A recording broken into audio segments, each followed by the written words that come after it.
I think what we've seen from the president is he has consistently called for more sanctions. I think that we as the United States can actually do much more.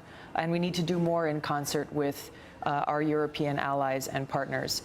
While I agree that it's clear that Russia is both directly and indirectly responsible for this downed airplane shot down by the separatists, we've got to look at this in the bigger picture. We've got to look at Russia's incursion on Ukraine, Ukraine's sovereignty, and the fact that any conventional warfare tactics that Russia employs in invading Ukraine can't be countered by Ukraine. They can't go mano a mano on this.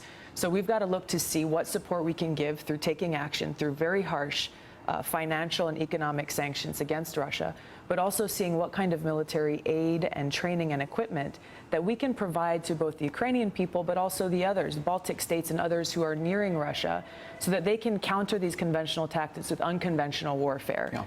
Because that's the only way that Russia will start to get the message that this is not something that they're going to walk in the front door on without any cost to their own people and their own families. Yeah, there's big news today on Ukraine in the New York Times. You know, there's a report that the Pentagon and the CIA are developing plans to provide the Ukraine with specific locations of the Russian-backed separatist missile systems.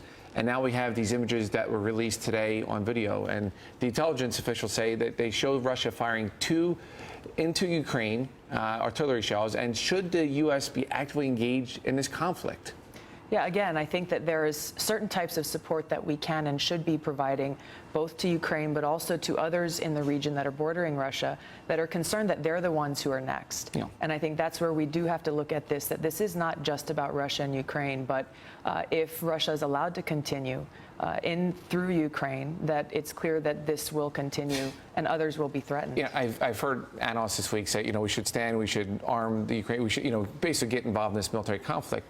But when as you said, it's not checkers, it's really chess, because when you have Russia, who actually has been somewhat helpful to the United States interest in Syria, getting rid of the chemical weapons there for the most part, and then also the major work that they're helping do in Iran for the disarmament of their nuclear program.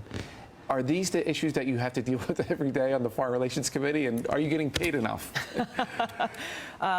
Pay is the least of my concerns, absolutely. But the global foreign policy that we have to consider really does include all of these different implications.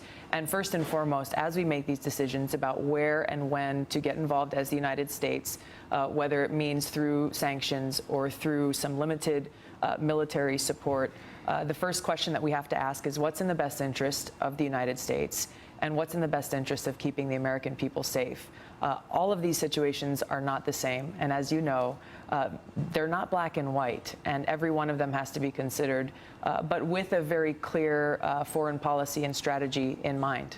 Yeah, and that end game is critically important, because we saw, as we saw in Iraq, the war that we both served in, there wasn't a strategy, there wasn't an end game, there wasn't really a clear objective, unless, of course, you want to argue that there was weapons of mass destruction and that connection to 9/11, which we both know was a fallacy.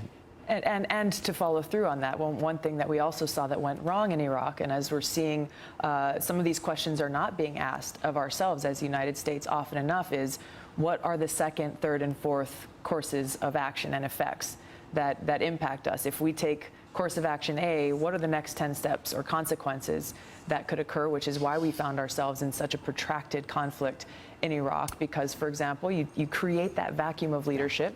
It's filled by others who do not have that same intent in mind of a peaceful and stable country. You see that happening in Libya right now as we speak. So as we look at the broader picture, these are the things that we absolutely must keep in mind.